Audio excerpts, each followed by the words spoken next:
క్లియర్గా స్పందించాలని అనుకున్నా, అందరి సమక్షంలో స్పందించాలనుకున్నా. దానికోసమే ఇవాళ మీ అందరినీ ఇక్కడికి రమ్మని ఆహ్వానించడం జరిగింది. వచ్చి ఈ కార్యక్రమాన్ని కవర్ చేస్తున్నందుకు మరొకసారి ధన్యవాదాలు తెలియజేసుకుంటూనే, ఇక గౌరవ ముఖ్యమంత్రి రేవంత్ రెడ్డి గారు నన్ను కాంగ్రెస్ పార్టీ నుంచి బయటికి పంపించడం ద్వారా ఏదో జరిగిపోతుంది, ఇక బీసీ ఉద్యమం ఆగిపోతుంది, బీసీలు ఇంకెవరు మాట్లాడరు అనేటువంటి భ్రమలు మీకేమన్నా ఉంటే తొలగించుకోరవి. వెనకటి బీసీలం కాదు మేమంతా, ఆధునీకరించబడి ఆలోచన మెరుగుపరుచుకొని వచ్చిన మలిదశ బీసీ ఉద్యమకారులు మేమంతా ఇప్పుడు పుట్టుకొచ్చిన వాళ్ళం. ఇవాళ అడిగింది ఏంది తీన్మార్ మల్లన్న?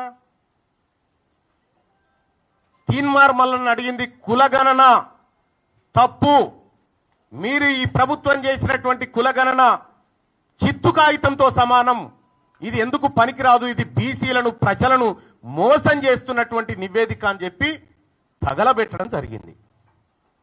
నిజంగా తగలబెట్టడమే తప్పైతే, బీసీల మంచిని కోరి బీసీలకు న్యాయం జరగాలని కోరి తగలబెట్టడం తప్పైతే ఆ తప్పును ఇంకా 1000 సార్లు చేస్తా. కానీ ఇవాళ మీరే చెప్పిర్రు, భారతదేశానికే ఆదర్శవంతమైనటువంటి కులగణన మనం చేయబోతా ఉన్నాం, ఇది నా జన్మ సార్థకం అనేటువంటి డైలాగులు పెద్దగా కొట్టిరు. నేను కూడా చెప్పిన, కులగణన చేసే క్రమంలో ముఖ్యమంత్రి గారికి నేను కూడా సూచన చేసిన, 1931 తర్వాత అసలు మా తలకాయలను లెక్కించినోడు లేడు కులాల వారీగా. మీరే మంచి కార్యక్రమం చేపట్టిరు. మీరు చేపట్టే కార్యక్రమం దేశానికి ఆదర్శంగా ఉండాలి, రాహుల్ గాంధీ గారు తల ఎత్తుకొని మాట్లాడే విధంగా ఉండాలి, దీని ఒక పండుగ వాతావరణంలో చేయాలనేటువంటి మాట చెప్పడం జరిగింది. నిజంగా కులగణన సక్సెస్ చేయాలనేటువంటి ఆలోచన గనక రాష్ట్ర ప్రభుత్వానికి, అందులో ఉన్న అగ్రవర్ణాలకు నిజంగా ఉంటే, కులగణన ప్రారంభోత్సవమే వేడుకలాగా జరిగి ముఖ్యమంత్రి గారు ఆయన ఇంట్లో, మంత్రులు వాళ్ళ ఇళ్లలో, ఎమ్మెల్యేలు కాంగ్రెస్ పార్టీ నాయకులంతా ఎవరింట్లో వాళ్ళు మొదటి రోజు చేసుకొని సమాజానికి ఆదర్శంగా చూపించేటోళ్ళు. గతంలో 2014లో కేసీఆర్ గారు సర్వే చేసినప్పుడు దుబాయ్, బొంబాయి ఎక్కడున్నాడు గురుకొచ్చిండు, అంత పకడ్బందీ ప్రచారం చేసిరు.